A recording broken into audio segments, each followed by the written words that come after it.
RPF की तैयारी करने वाले लाखों छात्राओं के लिए बहुत बड़ी खुशखबरी लेके आया हूँ। जी हाँ दोस्तों, जैसा कि आप देख रहे हो आरपीएफ यानी कि रेलवे प्रोटेक्शन फोर्स की तरफ से आप लोगों को एक नोटिफिकेशन दिखाने वाले हैं हम आपको। रेलवे के ऑफिशियल साइट पर हमें आए हुए हैं। यहाँ पर रेलवे की ऑफिशियल नोटिस में आपको ले सकते हैं।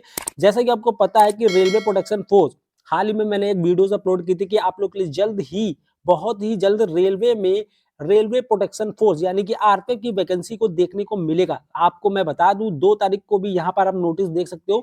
2 तारीख को रेलवे की ऑफिशियल साइट पर यहाँ पर दोस्तों देख सकते हो रेल मंत्रालय यानी कि रेलवे भर्ती बोर्ड मिनिस्ट्री ऑफ रेलवे की तरफ से ये जो 2 तारीख को 2 जनवरी को भी एक नोटिफिकेशन जारी किया गया है। इसमें यहाँ मैं आपको दिखा देना चाहता हूँ। यहाँ पर सब्जेक्ट में आप देख सकते हो सब्जेक्ट में क्या मेंशन है। Subject procedure for the recruitment of sub inspector executive and constable executive in RPF RPSF यानी कि रेलवे में बहुत ही जल्द आप लोगों को आरपीएफ की पोस्ट पर वैकेंसी देखने को मिलेगी। कितना कितना पोस्ट निकलेगा, आखिर कौन कौन इस फॉर्म को अप्लाई कर सकता है, सारी इस वीडियो में हम आपको कंप्लीट जानकारी देने वाले हैं। वीडियो को लास्ट तक देखिएगा। चैनल पे अगर नए हैं तो चैनल को सब्सक्राइब करिएगा। तो सबसे पहले मैं आपको यहाँ पर दिखा देना चाहता हूँ। यहाँ पर देखिए दोस्तों, please find and close the here with a copy of directive number 65 issued by the DGRPF regarding procedure for the recruitment of sub inspector and constable RPF RPSF which is self explanatory यानी कि आप लोग को यहाँ पर पूरा procedure बताया जाएगा। रेलवे ने नोटिस जारी कर दिया है आरपीएफ के लिए यानी कि रेलवे प्रोटेक्शन फोर्स में जो भी प्रोसीजर होगा रिक्रूटमेंट का वो इस नोटिफिकेशन के जरिए आपको सारा जानकारी दिया गया है। तो ये कॉपी टू यहाँ पर देख सकते हो। ये सारा नोटिस जो है रेलवे जोनल बोर्ड में भेज दिए गए हैं। जो डीजी हैं वहां के, उनके सब में एनक्लोज कर दिए गए हैं ये नोटिफिकेशन। ठीक है, तो सबसे पहले मैं आपको दिखा देना चाहता हूं यहाँ पर कौन कौन इस फॉर्म को अप्लाई कर सकता है और किस किस चरण में आप लोग को गुजरना पड़ेगा इस फॉर्म को अप्लाई करने के लिए, यानी कि कितना चरण होगा आपको ये वैकेंसी को पाने के लिए। यह तो मैं आपको बता देना चाहता हूँ पहले कि इसका जो है 3 चरण में आपका होता है, यानी कि फेज 1 में होता है। फेज 1 में आपका सीबीटी टाइप आपका एग्जाम होगा। आगे मैं पूरा आपको डिटेल में बताने वाला हूँ, वीडियो को लास्ट तक देखिएगा। यहाँ पर सबसे पहले आपको बता देना चाहता हूँ कि यहाँ पर सबसे पहले आपका जो रिक्रूटमेंट प्रोसेस है वो कैसा होगा। रिक्रूटमेंट प्रोसेस में यहाँ पर देख सकते हो दोस्तों, रिक्रूटमेंट प्रोसेस में आपको मैं सबसे पहले बता देना चाहूंगा फेज 1 में। फेज 1 में क्या होगा, आपका कंप्यूटर बेस्ड सीबीटी यानी कि जो कंडक्ट कराएगा रेलवे रिक्रूटमेंट बोर्ड आरआरबी जो है, इस भर्ती के थ्रू जो सीबीटी जो एग्जाम होता है वो आरआरबी कराएगा आपका। ठीक है, फेज सेकंड इसके बाद होगा। फेज सेकंड में आपको क्या क्या जानकारी बताने वाले हैं यहाँ पर देख सकते हो। फेज सेकंड में आपका physical efficiency test PET and physical measurement test होगा यानी कि पीएमटी। इन दो यानी कि फेज सेकंड में आप लोग का physical efficiency test and PMT होगा यानी कि फिजिकल मेजरमेंट, जो आपका हाइट कितना है, चेस्ट कितना है, सारा फिजिकल मेजरमेंट होगा फेज सेकंड में। जो फेज सेकंड है जो लास्ट स्टेप है आपका, यानी कि फेज सेकंड में आपका क्या होगा, document verification to be conducted by the railway protection force. RPF की तरफ से आपका डॉक्यूमेंट वेरिफिकेशन कराया जाएगा। ठीक है, ये रही आपका जो है एक प्रोसीजर है आपका, जो इन इन चरणों से आपको होकर गुजरना पड़ेगा एक रेलवे की पोस्ट लेने के लिए यानी कि आरपीएफ में जाने के लिए। तो उसके बाद में आपको बता देना चाहता हूं कि आखिर एज क्या है आपका, आखिर कौन कौन एज वाला इस फॉर्म को अप्लाई कर सकता है। यहाँ पर पूरा रिक्रूटमेंट प्रोसेस पहले ही रेलवे ने एक नोटिस के जरिए जारी कर दिया है। ठीक है, तो यहाँ पर एलिजिबिलिटी ऑफ कैंडिडेट यानी कि कौन कौन कैंडिडेट इसको अप्लाई कर सकता है, आखिर कितना एज वाले इस फॉर्म को अप्लाई कर सकते हैं। देखिए यहाँ पर कैटेगरी क्या है, सब इंस्पेक्टर के लिए पोस्ट निकाली गई है। इसमें मिनिमम एज आपकी क्या होनी चाहिए, 20 साल आपकी एज होनी चाहिए। मैक्सिमम एज जो एज रखी है वो 25 साल रखी गई। कांस्टेबल एग्जीक्यूटिव यानी 10th पास आपको होना चाहिए। सब इंस्पेक्टर के लिए आपको ग्रेजुएशन होना चाहिए, कंपलसरी ग्रेजुएशन आपके लिए। और 10th स्टैंडर्ड जो कांस्टेबल के लिए है 10th पास होना चाहिए उसका। उसके बाद जो मिनिमम एज की बात कर लेते हैं, एज जो है आपका 18 साल होना चाहिए। ये कांस्टेबल के लिए 18 साल आपका होना चाहिए। मैक्सिमम जो है 25 साल आपकी एज रखी गई है।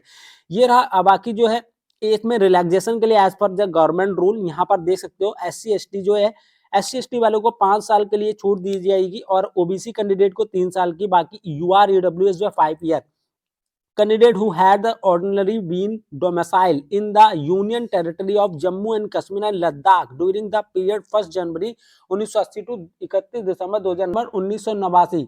तो इनके लिए जो है, जो यहाँ पर जो जम्मू एंड कश्मीर एंड लद्दाख के लोग निवास करते हैं, यहाँ पर जो उनका जो क्राइटेरिया है वो यूआर के लिए 5 साल के लिए छूट मिलेगी और ओबीसी कैंडिडेट को 8 साल की छूट मिलेगी। ठीक है, as per the government rule. बाकी और भी मैं आपको बता दूं, फिजिकल मेजरमेंट आपका क्या होगा। फिजिकल मेजरमेंट के लिए आपको क्या क्या देखा जाएगा। देखो, यूआर और ओबीसी के लिए मेल कैंडिडेट की हाइट होनी चाहिए 165 सेंटीमीटर, फीमेल कैंडिडेट की हाइट होनी चाहिए 157। ठीक है, इस वीडियो का वीडियो ज्यादा लंबा हो जाएगा। इस पीडीएफ का मैं लिंक अपने सरकारी एग्जाम खबरी, एक मेरा टेलीग्राम चैनल है, टेलीग्राम चैनल पे इस पीडीएफ को आप डाउनलोड कर सकते हो। ठीक है, टेलीग्राम चैनल पे मैं इस वीडियो को डाल दूंगा, वहां से आप इसको देख लीजिएगा, आपका सारे डाउट क्लियर हो जाएंगे। लिंक आपको डिस्क्रिप्शन में मिल जाएगा टेलीग्राम चैनल का, सरकारी एग्जाम खबरी के नाम से ही है मेरा टेलीग्राम चैनल। ठीक है, आगे की बात कर लेते हैं। आगे आखिर जो है आपका एग्जाम, यानी कि कौन कौन से क्वेश्चन आने, यानी कौन कौन से सब्जेक्ट आपके एग्जाम में आने वाले हैं, यहाँ पर कितना टाइम मिलने वाला है। देखिए, सब इंस्पेक्टर के लिए बात कर लेते हैं, 90 मिनट यानी 1.5 घंटे का टाइम मिलेगा आपको। नंबर ऑफ क्वेश्चन क्या होगा, 120 क्वेश्चन आएंगे, जनरल अवेयरनेस आएगी, अर्थमेटिक आएगा 35 क्वेश्चन। ठीक है, 35 क्वेश्चन आपका अर्थमेटिक का आएगा, जनरल अवेयरनेस 50 नंबर का आएगा, जनरल इंटेलिजेंस रीजनिंग यानी कि 35 नंबर का आपका रीजनिंग आएगा। ठीक है, कांस्टेबल के लिए बात कर लेते हैं। कांस्टेबल के लिए भी आपको जो है 90 मिनट मिलेंगे, यानी कि 1.5 घंटे का टाइम मिलेगा, 120 क्वेश्चन करने होंगे। इसमें भी सेम प्रोसेस है, जनरल अवेयरनेस आपका 50 क्वेश्चन, अर्थमेटिक के मैथ के जो है 35 क्वेश्चन, जो मैथ के 35 क्वेश्चन आने हैं और जनरल इंटेलिजेंस रीजनिंग के 35 क्वेश्चन आने हैं। तो टोटल 120 क्वेश्चन आने हैं 120 नंबर के। तो ये रहा आपका सीवीटी। सीवीटी के बाद जो है आपका क्या आने वाला है, फेज सेकंड में। फेज सेकंड में आपका क्या होगा, physical measurement and efficiency test, यानी कि आप लोग जो है रनिंग होगी, आपका फिजिकल मेजरमेंट होगा, हाइट चेस्ट वेट जो है सारा जो है मेजरमेंट किया जाएगा फेज सेकंड में। फेज सेकंड के बाद जब आपका ये क्लियर हो जाएगा, ठीक है, फेज सेकंड में जो उसके बाद जो लास्ट आपका स्टेप आता है फेज थर्ड। फेज थर्ड में आपका जो डॉक्यूमेंट वेरिफिकेशन कराया जाएगा। डॉक्यूमेंट वेरिफिकेशन के बाद आपको फाइनल ज्वाइनिंग, यानी कि आप उस डॉक्यूमेंट वेरिफिकेशन में मेडिकल के लिए भेजा जाएगा। मेडिकल के बाद आपका जो फाइनल ज्वाइनिंग लेटर जारी किया जाएगा। ठीक है, ये सारे जो लेटर जो हैं आप लोगों के लिए यही सारा मेंशन हुआ है, आखिर क्या क्या रिक्रूटमेंट प्रोसेस है आपका जो आरपीएफ की वैकेंसी के लिए। तो पहले से ही रेलवे ने अपने आप बता दिया है कि आखिर क्या प्रोसेस रहेगा। ये देखिए, एक्चुअली में क्या होता है कि जब आपका वैकेंसी जारी किया जाता है तो कितना कितना पोस्ट, हाँ पोस्ट की बात कर लेते हैं। पोस्ट में जो आपको मैं बता देना चाहता हूँ, जो पोस्ट है आपका टोटल जो पोस्ट निकलेगा वो 2250 पोस्ट निकलेगा, कांस्टेबल और एसआई की मिलाकर। ठीक है, ये रेलवे प्रोटेक्शन फोर्स, यानी कि मैंने जब वीडियो बनाया था, कम से कम जब 9000 कुछ पद थे, तो उसके बाद अभी देखिए, जब अभी और भी जो पोस्ट है, जब आपका फाइनल जब नोटिफिकेशन जारी होगा तो उसमें जो आपका पद जो है बढ़ के ही आएंगे। अभी जो करंट का जो भी इन्होंने बताया हुआ है, यहाँ पर जो 2250 यानी 2250 जो है 2250 पद जो हैं बताए गए हैं कि रिक्रूटमेंट के लिए प्रोसेस में है।